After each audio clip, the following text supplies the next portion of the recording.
Yes. On my communication. Thank you, Right Honorable Speaker. I want to firstly join in wishing our Muslim brothers and sisters a wonderful holy month of Ramadan. Honorable, I also want to appreciate the update you've given to us about the Deputy Speaker. You see, this is a beautiful country. There's a lot of good about our country that we need to tap into. The challenge is that there are also those who are always trying to make sure that a lot more of the bad is out there, and yet there is good about this country. Honorable Speaker, before coming here, I passed by hospital. Honorable members, first join me in congratulating the Speaker. The deputy. We did, and we joined in again. I didn't hear you must congratulate the Deputy Speaker. This is a big achievement for this Parliament. Yes. Honorable Speaker, we do send our congratulations to the Right Honorable Deputy Speaker, and we shall also reach out to him individually in that regard. Honorable Speaker, I was saying that before I came to the House this afternoon, I passed by hospital to visit a journalist called Miracle Ibra. He's a top television journalist who was brutalized yesterday. His eye was shattered. Yesterday we went for the nomination of my party's candidate, one Arias Luimba Zinalukola, for the Kawempe North by-election. Honorable Speaker, after the nomination... Switch on.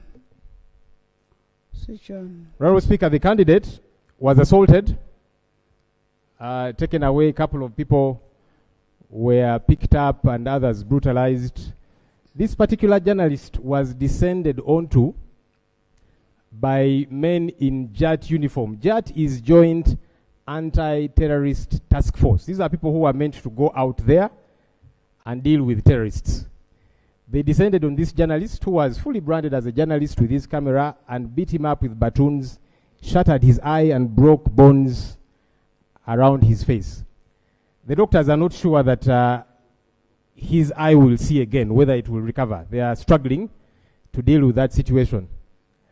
Honorable Speaker, one, I think government needs to tell us what the exact role of JAT is. I don't know what they're doing in a by-election, but also, what are we doing going after journalists doing their job?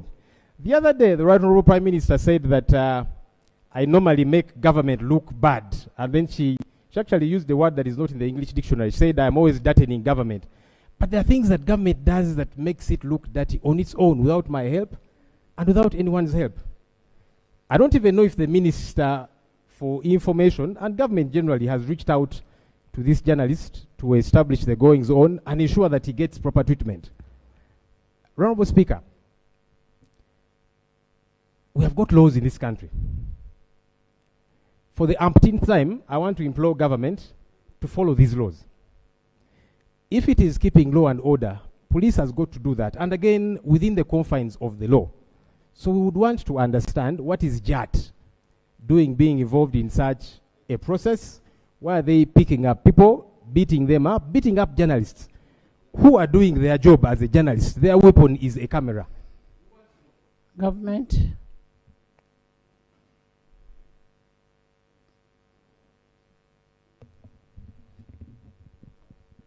Thank you. Thank you, Madam Speaker. The Right Honorable Prime Minister yesterday but one made a statement when the leader of opposition made a statement here. What he's saying, we sympathize with the person who has been injured, and also to note that some of these actions are not sanctioned by government, but also it is important, you can imagine now, it's important that when you come on the floor of the House, you come at least with some details so that we know where to start from. Like now, you are claiming that these people who beat this person are members of JAT. How can now government know at this material time whether this was a police person, whether it was a goon, or something else? So it's important, Madam Speaker, that we take, while this house is a place where we should represent our people, while this house is a place we should represent our people, it is a place of record. It's a place of record. It's a place of action. You are not going to come and say JAT people or police or military. We don't know, but we shall cross-check what happened. Honorable Lob, it is very, very unfortunate. It is very, very unfortunate that whatever happened to the gentleman in hospital, that is regrettable. But what we need to find out, because nobody is above the law, what we need to find out, who in particular, because I believe there are other people, there were other journalists who were there. There could be somebody who could have taken a picture of the person who brutalized the patient. Let's have that information, and then we make a follow-up of that information, and we take action. I mean, government cannot sanction and say, go and brutalize so and so. Who is that person to be brutalized? I appreciate you, Right Honourable Speaker, for that guidance.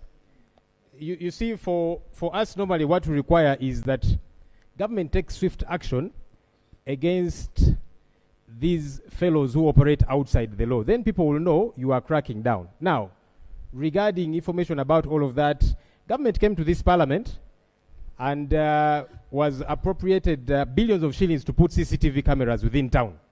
So I'd expected government, through the Minister of State here, to say, we are going to immediately follow up this matter, because you have got CCTV cameras, as opposed to going on quick defense. Honorable. And I can also direct you to the hospital where he is. He's in Zambia Hospital. He's called Miracle Ibra. Honorable, he who alleges must prove beyond reasonable doubt. You have said it is the government and it is the judge. Please bring. I mean, we must put these people to where they belong. We must hold these people accountable. Because if it is true that these judge people did all this, why would they beat that young man? Why? That is the question we are asking, why? And where did the incidents take place from? Kawempe. Honorable Minister, maybe you need to check it out with the Internal Affairs. If you have the cameras there, we could be able to find out.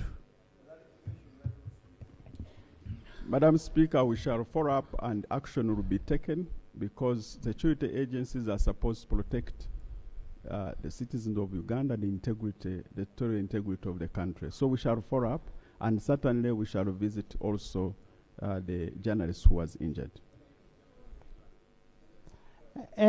Honorable Minister, please take time off and visit the journalist who was beaten and give us a feedback, and we see how best can be handled. In the public gallery this afternoon, we have student leaders from Bugema University, from Bunanika constituency. Bunanika. That name there. You're most welcome, and they are represented by Honorable Secretary Robert and Honorable Nabukenya Brenda.